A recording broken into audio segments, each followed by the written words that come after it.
korniza ligjore po, pajtohemi gjithë, është shumë mirë e shkruar në teori, po në praktik është e vështirë për me u zbatu. Nuk po them se nuk zbatohet, ka shumë përmirësim të gjitha fushat, mirë po ka mangësi të cilat ne I kemi evidentuar momentalisht në institucione, po flas, institucione qendrore dhe lokale, ka një disbalans të përkthysve për shembull. Po vjen ajo plakja e stafit civil, gjyqtarëve civil, cilët edhe pak po shkojnë penzion, dhe siç e tha edhe Arbeni më duket ose Blikenda që trit nuk e flasin gjuhën e njëri tjetrit. Mendoj që media do të funksionon shumë më mirë atëherë kur gazetarët do të bashkëpunonin pavarësisht prej përkatësisë etnike dhe gjuhës dhe te kalimi I këtyre barrierave, natyrisht që mundson një ambient më të mirë, në klimë më të mirë për funksionimin e mediave dhe bashkëpunimin e gazetarëve.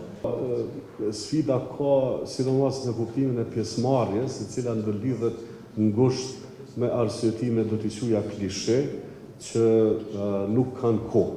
Koha është problemi kyç, ku gazetarët kanë dëshirë të marrin pjesë, pavarësisht cilit komuniteti takojnë, mirë po nuk kanë kohë sepse janë zënë me punët e tyre. Bashkëpunimi në këtë fushën tonë të gazetarisë shkon përtej gjuhës. Do thotë ne e kemi një sektor shumë vibrant të lloj-llojshëm, me media të cilat janë profesionale, që janë më pak profesionale, që mund t'i rangojmë, themi në një shkallshmëri të ndryshme, sikur shqiptare, sikur serbe edhe komuniteteve tjera, dhe them ai komunikimi më original, kështu më genuine, lidhet kryesisht me gjuhën e gazetarisë, me atë profesionalizëm, me ato aspektet etike në të cilat ne e gjejmë njëri tjetrin edhe ndihemi të barabartë. Ne ekziston aspekti gjuhësor ku ne miremi vesh qoftë në gjuhën angleze, qoftë në gjuhën serbe kush e din, apo në gjuhën shqipe nëse edhe gazetarët serb disa mund ta dinë.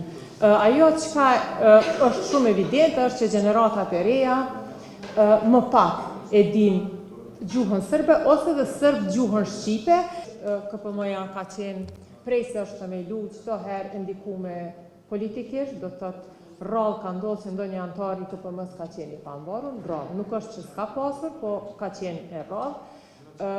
Se si mund të sigurohet pavarësia, mbase është një pyetje $1 milion, me qenë se te na mentaliteti I ndikimit është tjetër, pavarësisht që ekziston ligji, që ekziston kushtetuta, pa tjetër se partitë politike pa dallim se cila dëshiron ta ketë njeriu e vet. Janë dy çështje për mua bazike, me cilat nuk janë pajtuar me ligjin.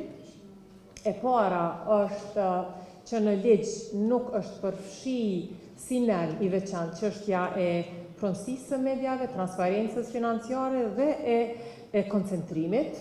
Do të thotë ka qenë një lloj lobimi që kjo çështje të mos mbetet rregullore KPM-s, po të bëhet pjesë e ligjit. Unë jam absolutisht kundër që KPM-ja në çfarëdo lloj forme të kërkoj rregullimin e mediave online.